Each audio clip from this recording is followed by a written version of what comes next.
Then came 1960. I was still the secretary, honorary secretary. Bischel was still the chairman of the executive. And at one of the first senior students I had when I joined University of South Africa was a man by the name of Ben McQuatley. And Ben McQuatley qualified and got his master's degree. And I actually enrolled him and admitted him as a full member of the South African Psychological Association. At the same time, Albino from Natal University, Albino was a sort of follow-upper of Professor Pratt Yule. He said, I must send him some forms because they've just appointed Professor Ramphal at the University of Western Indian College, whatever.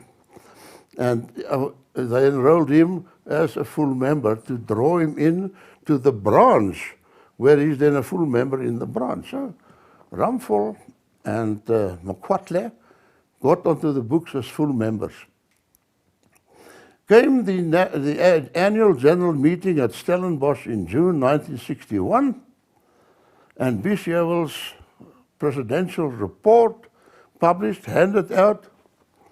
There were serious objections on the part of Professor Hatting, of Potch, about the fact that he wants to query the new members list because there are two names there which they can't find out where these people, the people came from. The one was McQuatley and the one was Ramphal. So I had all the papers, and he said to me, so you took it upon yourself to enroll these people as full members. I said, yeah, I took it upon myself because part of my job was to interpret the constitution of the Psychological Association. And there's nothing in the constitution. It says if a man has a degree at master's level or higher from any of the following qualified situations in the country, he is a full, he is entitled to full membership. Yeah, but I should have known better. I said, no, I only know what the Constitution tells me. You want to change the situation, then you change the Constitution. They asked for an adjournment, and later in the afternoon they met again, and they said they're still not, now this is now Potch and Professor R.S. Roux of UNISA, and one or two other people who were so-called, that's a nasty word, who were accepted as psychologists because they were teacher psychologists or Department of Labor psychologists, qualified psychologists. They haven't had time yet to prepare a proper memorandum to put amendment to the Congress or the annual general meeting. They asked for time until the next day. So it was granted. That evening or late that afternoon, they went through to Cape Town and they saw the big boss, Dr. Faro. I call him Faro, Verwoerd. And he, who used to be a professor in psychology at Stellenbosch, he said, no, there must be, the government is clear, the policy is clear.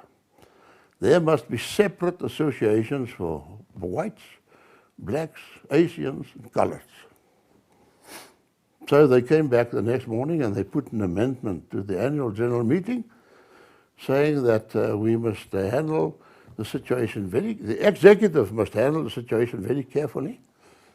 They started off by saying that they must express their disagreement and their disappointment with Bischel and myself for having taken it upon us to allow a contravention of what is clearly known as government policy.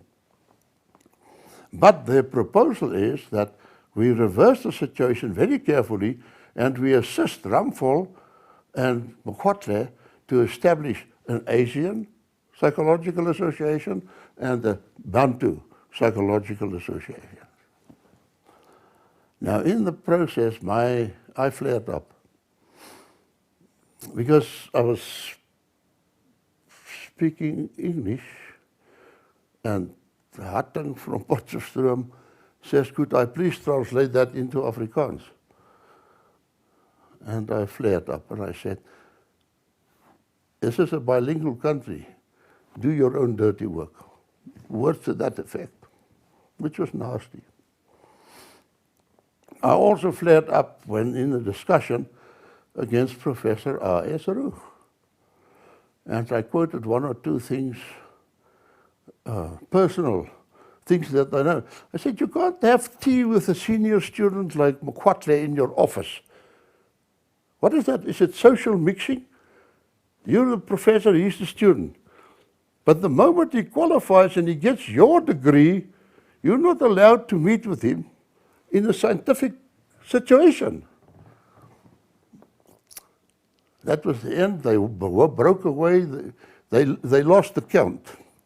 They broke away that night and established the Suid-Afrikaanse Instituut, the SIRSA. It became known as SIRSA. The SIRSA consisted of Potchefstroom and Roux of Unisa. And then they intimidated people like Schmidt from Bloemfontein and Sleebusch from, they said, you have government jobs if you don't see clear, your way clear to come and join us. And yeah, what was left in the African Psychological Association, it became a split between English and Afrikaans, literally.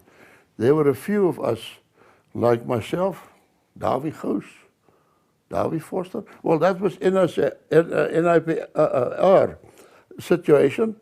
And Willem Rodier, the mining and the private people, they said to SIRSA, sorry, we're staying within the Psychological Association.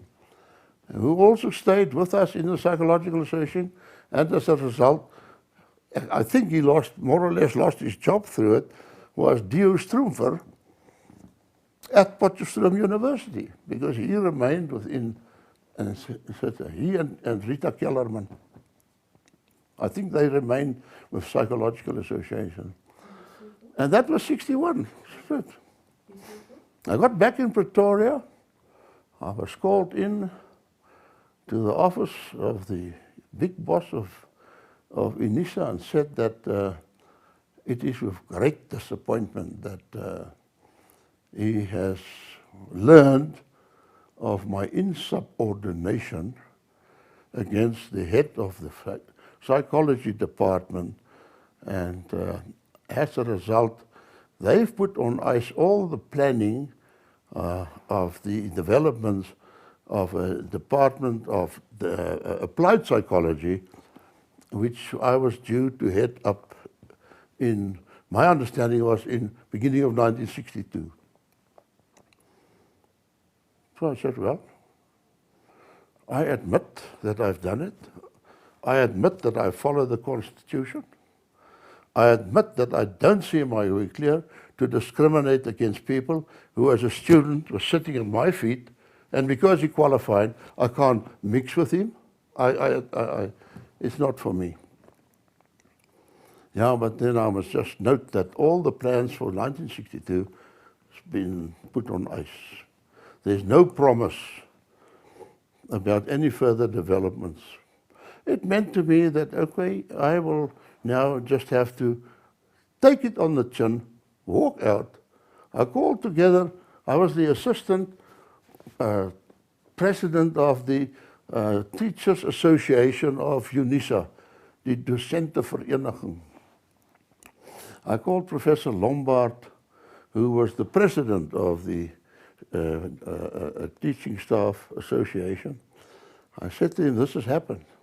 He called an urgent lunchtime meeting at Unisa, and he said to me, well, tell everybody what's happened. So I told everybody what's happened. And I also said that, you know, I have reached this point, I'm closing the gate, no further academic future or career for me. I'm going fully onto the applied side, and I have given my resignation in this morning with immediate effect. I'm not serving any period. I am not responsible for any further work that's in progress or lectures that's half done. It's out. I'm walking out now.